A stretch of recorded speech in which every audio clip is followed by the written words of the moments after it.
C'est sûr qu'il y a une incohérence. Mais soyons clairs, là. En gros, les partis d'opposition visent beaucoup aussi les écoles juives et les écoles musulmanes. On va se dire la vérité, là, soyons pas hypocrites. Mais il y en a, la majorité sont catholiques, par contre. Oui. C'est ça, la très grande majorité. Oui, mais attention. Il y a, ce matin, M. Legault, il faut voir les listes. Ce matin, M. Legault, lui, il a cité Brébeuf, puis il a cité des... Bon, alors, sur le plan juridique, un collège comme Brébeuf, il y a quelques années, a changé son statut formellement, est devenu formellement une école laïque, un collège laïque. Ouais. Mais tous ne l'ont pas fait. Tous ont encore gardé un statut religieux, n'ont pas fait cette démarche-là. Légalement, mais dans les faits, ils n'enseignent pas la religion à l'intérieur de l'école. Alors, c'est là qu'il faut faire une distinction, puis il faudrait faire un certain ménage pour savoir exactement de quoi on parle. Par contre, il y a des collèges comme Loyola, qui est un collège catholique anglophone, qui, lui, continue à enseigner la religion ou à prôner, si vous voulez, mais alors, une notre culture réseau scolaire, religieuse. il est laïque ou il n'est pas laïque? Bien, lui, il n'est pas laïque. Ben oui. Alors, c'est là où il faut faire la distinction. Mais en ce moment, il y a cette confusion. Puis Dimitri pourrait nous parler aussi de Socrate, la seule école grecque orthodoxe. Oui. Alors, il faut différencier, mais dans une cohésion de discours gouvernemental, on ne peut pas être à moitié laïque ou à moitié religieux. Okay. C'est un ou l'autre, et c'est dans ce sens-là où la motion a un sens ce matin, dans la mesure où on s'adresse aux bonnes institutions. Voilà. Puis c'est facile de s'y perdre. Dimitri. Est-ce que l'école Bedford, c'est une école laïque ou religieuse? Laïque. Non. Une école laïque du réseau scolaire public. Mais pas dans la liste. Est-ce que OK, parfait. Non, je sais. Merci d'avoir tombé dans mon piège. Est-ce que la laïcité était appliquée à l'école Bedford? Non, parce que non. Selon ce qu'on comprend, il y avait un groupe dominant qui ne l'appliquait pas. C'est pour ça qu'il y a un scandale. Donc, merci. Donc, est-ce qu'on devrait abolir l'école Bedford? Est-ce qu'on devrait abolir la CSSDM? Non, mais on devrait simplement appliquer les règles à l'école Bedford, non? Et voilà, merci. On devrait appliquer les règles à toutes les écoles financées par l'État. Donc, merci, Michel, d'avoir parlé de l'école Socrate, parce que grâce à l'école Socrate, où je suis allé de la première à la 6e année, je suis capable de vous parler en français aujourd'hui. Donc, puis là, je vois, on marche sur des œufs. En partie, je suis très surpris avec la position prise par le Parti libéral du Québec. Je pense que la réponse est claire. On ne devrait pas abolir ces écoles qui sont financées depuis des décennies au Québec, comme Brébeuf, comme Socrate, comme la liste... Non, mais on fait la différence. Mais ne faites-vous pas la différence entre Socrate et Brébeuf? Mais on devrait s'assurer que les principes de notre système d'éducation sont respectés.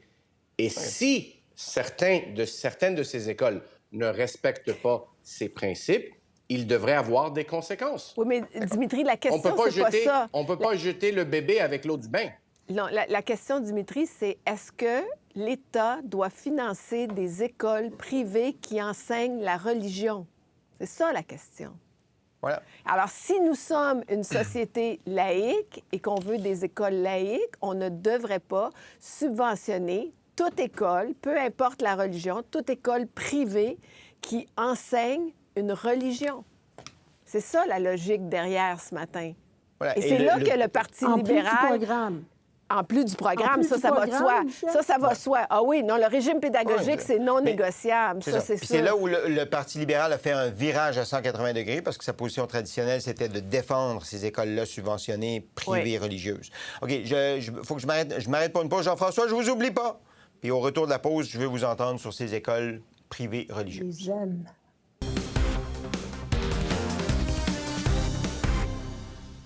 Pourquoi la Coalition Avenir Québec n'a pas appuyé une motion présentée ce matin à l'Assemblée nationale demandant notamment d'arrêter les subventions aux écoles privées religieuses? Donc, ce sont des écoles privées dans lesquelles on enseigne non seulement le programme scolaire régulier du gouvernement, du ministère de l'Éducation, mais où on enseigne aussi la religion. Il y en a, semble-t-il, une cinquantaine au Québec.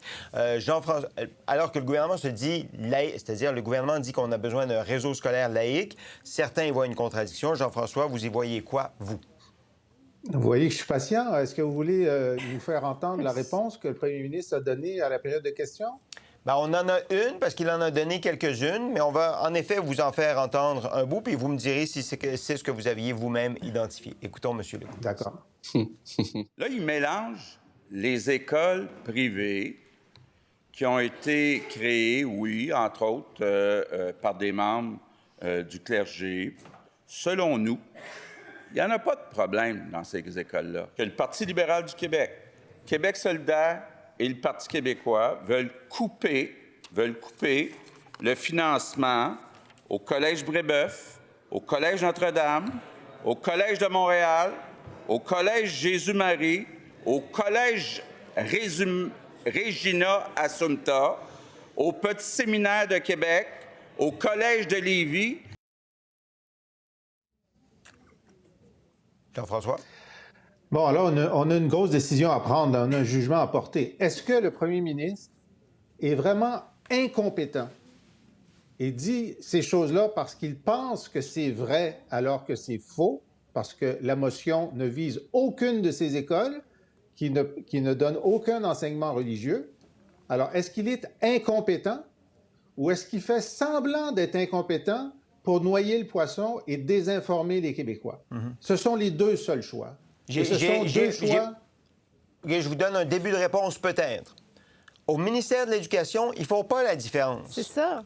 Entre une école privée où on n'enseigne pas la religion et une école privée où on enseigne la religion. Donc lui... Mais ils ne peuvent pas la faire, la différence, Sébastien. Ils ne peuvent pas, parce que dans les lettres patentes de ces collèges-là, le statut est catholique. Jean-François? Bon, alors, donc, le ministère avait fait faire une étude pour pouvoir identifier les écoles qui prodiguaient de l'enseignement religieux. Cette étude-là est rarement mise à jour. D'ailleurs, le ministère décide de ne pas poser cette question. Et c'est pourquoi ce sont des journalistes qui ont donné la liste que nous avons de 50. Exact. Et si le ministère mettait 2 de ses fonctionnaires là-dessus pendant, disons, 8 jours, ils auraient la liste. Hein? Bon, ça, c'est aussi simple que ça. Et M. Legault est assez, il me semble, suit assez le dossier pour savoir que c'est de ça dont on parle. Alors, pour moi, là, cette intervention de la CAQ, de M. Legault, elle est complètement condamnable. Complètement condamnable. Ouais. Parce qu'il a inclus des écoles qui ne sont pas touchées par ce que visait la motion de ce matin. D'accord. OK. Jean-François, allez-y. Et d'après moi, parce que je le connais, en connaissance de cause, il essaie de justifier le fait que la CAQ ne veut pas faire un pas de plus pour la laïcité au Québec en faisant peur aux parents qui vont dans des collèges qui ne sont pas visés, mais il veut leur faire peur en disant « vous seriez visés ». Alors, c'est complètement déplorable. Maintenant, moi, je tiens à saluer le Parti libéral du Québec aujourd'hui, qui, peut-être à cause de certains plus jeunes députés, est-ce que Marois Risky était une des forces qui a fait en sorte que le Parti libéral a évolué? Et d'ailleurs, je tiens à dire que Marc Tanguay a tout à fait raison de dire on a évolué là-dessus.